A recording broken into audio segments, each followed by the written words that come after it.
তাহলে আজকে আমরা বলতে বাধ্য হচ্ছি যে আওয়ামী লীগের যে কালচার, আওয়ামী লীগের যে সংস্কৃতি ছিল আর বর্তমানে ডক্টর মোহাম্মদ ইউনূসের সরকারের আমলের এই যে কালচার সংস্কৃতির মধ্যে তফাৎটা কোথায়? অজামিনযোগ্য মামলায় এইভাবে আসামিদেরকে জামিন করিয়েছেন। আমরা ওই বিচারকের বা ওই জজের আমরা পদত্যাগ দাবি করছি এবং একই সাথে হুঁশিয়ারি উচ্চারণ করছি, আপনারা যে আসামিদেরকে জামিন দিয়েছেন সেই সন্ত্রাসী হিল্লোল এবং শরীফ এরা আওয়ামী লীগের প্রেতাত্মা। ফারুক হাসান 7 দিন ধরে হাসপাতালের বিছানায় কাতরাচ্ছে, অথচ এই সরকার রাষ্ট্র সংস্কার করতে চায়, বিচার বিভাগকে স্বাধীন করতে চায়, কিন্তু আসামিদেরকে 7 দিনও গ্রেপ্তার রাখতে পারল না। 2000 ছাত্র জনতা জীবন দিয়েছে এই কারণে নয় যে ফারুক হাসানের পা আপনারা হামলা চালিয়ে ভেঙে দিবেন, তার কপালে ছুরি দিয়ে আপনারা এখানে 2 ইঞ্চি ক্ষত করবেন, তাকে হত্যার উদ্দেশ্যে তাকে আপনি বা আপনারা হামলা চালাবেন তার উপরে। এই জন্য 2000 ছাত্র জনতা জীবন দেয় নাই। লাখ লাখ ছাত্র জনতা হাসপাতালের বেডে কাতরাচ্ছে, বিভিন্ন জায়গায় কাতরাচ্ছে, এরকম বাংলাদেশ দেখার জন্য নয়। আজকে আমরা ধিক্কার জানাই যে কিভাবে এই খুনিরা 6 ঘন্টার মধ্যে জামিন পায়। 2 জন আক্রমণকারীকে পুলিশ গ্রেপ্তার করেছিল, তাও আমাদের চাপে। আমরা বারবার পুলিশকে বলেছি যে আমাদের নেতা কর্মীরা বাংলাদেশের সব জায়গা থেকে প্রচন্ড ক্ষুব্ধ। ঢাকার নেতা কর্মীরা ক্ষুব্ধ, তারা আমার সিগন্যাল চাই, আমাদের সিগন্যাল চাই। তারা বারবার বলে ভাই আপনারা সিগন্যাল দেন, এই হামলাকারীরা যে জায়গায় আছে সেখান থেকে তুলে এনে তাদেরকে আমরা যা ইচ্ছা তাই করব। আমরা স্পষ্ট করে বলেছি আইন হাতে তুলে নেওয়া যাবে না। আমরা আইনের প্রতি শ্রদ্ধাশীল, আমরা আইনের প্রতি আস্থা রাখতে চাই, কিন্তু তারা আমাদের সেই আইনের প্রতি আস্থার যে জায়গাটা এটা রাখতে দেয় নাই। লোক দেখানো গ্রেপ্তার করার পরে কারাগারেও যেতে হয় নাই, কোর্টের মধ্যে যাওয়ার আগেই জামিন হয়ে যায়। আসামিদের গ্রেপ্তার করার কারণে সরকারকে ধন্যবাদ জানিয়েছিলাম। আমরা সেই প্রেস ব্রিফিং করার পরেই আমরা খবর পেয়েছিলাম যে আসামিরা জামিন পেয়েছে। দেখেন, আমরা শাহবাগ থানায় যে সকল ধারায় মামলা করেছিলাম 326, 307 ও 379 এই ধারাগুলো অজামিনযোগ্য। অ্যাটেম্প টু মার্ডার এই মামলায় কোনোভাবেই নিম্ন আদালত জামিন দিতে পারে না। যে ধারাগুলোই মামলা দেওয়া হয়েছিল সেই ধারাগুলো যদি এই সরকার বা আদালত মানত তাহলে কোনো বিচারক তাদেরকে জামিন দিতে পারে না। ফারুক হাসান হাসপাতালের বিছানায় লিগামেন্ট ছিঁড়ে যাওয়ার কারণে কাতরাচ্ছে।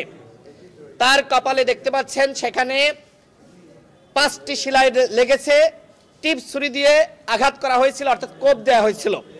ফারুক হাসান 7 দিন ধরে হাসপাতালের বিছানায় কাতরাচ্ছে, অথচ এই সরকার রাষ্ট্র সংস্কার করতে চায়, বিচার বিভাগকে স্বাধীন করতে চায়, কিন্তু আসামিদেরকে 7 দিনও গ্রেপ্তার রাখতে পারল না। আমরা তীব্র নিন্দা এবং ধিক্কার জানাচ্ছি। যেখানে সরকারের উচ্চ পর্যায় থেকে আমাদেরকে সহযোগিতা করলো, সেখানে এর থেকে বড় উচ্চ পর্যায়ের আর কারা রয়েছেন যারা আসলে অজামিনযোগ্য মামলায় এইভাবে আসামিদেরকে জামিন করিয়েছেন। আমরা ওই বিচারকের বা ওই জজের আমরা পদত্যাগ দাবি করছি এবং একই সাথে হুঁশিয়ারি উচ্চারণ করছি, আপনারা যে আসামিদেরকে জামিন দিয়েছেন সেই সন্ত্রাসী হিল্লোল এবং শরীফ এরা আওয়ামী লীগের প্রেতাত্মা। 21 বার হামলার শিকার হয়েছি, কিন্তু একটা হামলারও বিচার হাসিনার আমলে পাই নাই। কিন্তু এই বিপ্লব পরবর্তী স্বাধীন বাংলাদেশে আমরা প্রত্যাশাই রাখি না, আশাই রাখি না যে আমাদের উপরে আক্রমণ হবে, অ্যাটাক হবে, আমরা নির্যাতনের শিকার হব। তারপরেও যেহেতু এরকম একটি সন্ত্রাসী আক্রমণ চালানো হয়েছে আমার উপরে, এই হামলার অতি দ্রুত বিচার হবে এটা আমরা আশা করেছিলাম। কিন্তু এখানেও যে নাটকীয়তা, সরকারের আইন শৃঙ্খলা বাহিনীর যে নীরবতা এবং তাদের যে নানামুখী ষড়যন্ত্রের গন্ধ আমরা বিগত কয়েকদিন ধরে দেখতে পাচ্ছি, তাহলে আজকে আমরা বলতে বাধ্য হচ্ছি যে আওয়ামী লীগের যে কালচার, আওয়ামী লীগের যে সংস্কৃতি ছিল আর বর্তমানে এই ডক্টর মোহাম্মদ ইউনূসের সরকারের আমলের এই যে কালচার সংস্কৃতির মধ্যে তফাৎটা কোথায়? আমরা ঠিক একই ঘটনাগুলো দেখেছি হাসিনার আমলে। ছাত্রলীগের সন্ত্রাসীরা আমাদের উপরে আক্রমণ করত, এরপরে প্রেস ব্রিফিং এসে মিডিয়ার সামনে বলতো যে ওরা নিজেরাই ধাক্কাধাক্কি করে আহত হয়েছে। তারপরেও লোক দেখানো যদি পুলিশ দু একজনকে গ্রেপ্তারও করতো, একদিক দিয়ে তারা ঢুকতো, আরেক দিক দিয়ে ফুলের মালা নিয়ে বের হইতো। ঠিক একইভাবে আমরা দেখেছি এই খুনিরা কারাগার থেকে, কারাগারে তো যায় নাই, মানে ওই আদালত থেকে বের হয়ে তাদের গলায় ফুলের মালা আর ওই দুধ দিয়ে তাদেরকে গোসল করানো হয়েছে। মানে এই বিপ্লব পরবর্তী বাংলাদেশে এর চাইতে জঘন্য লজ্জার ঘটনা আছে বলে আমার মনে হয় না। অত্যন্ত লজ্জার। আমি জানি না ডক্টর মোহাম্মদ ইউনূস স্যার লজ্জা পেয়েছেন কিনা, কিন্তু আমরা লজ্জা পেয়েছি। আমাদের আশা ছিল তিনি ন্যায় বিচার প্রতিষ্ঠা করবেন, তার মাধ্যমে বিচার বিভাগ স্বাধীন হবে, বাংলাদেশের মানুষ ন্যায় বিচার পাবে, এটাই ছিল আমাদের প্রত্যাশা।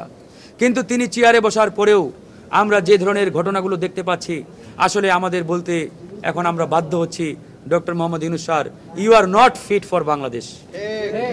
বাধ্য হচ্ছি।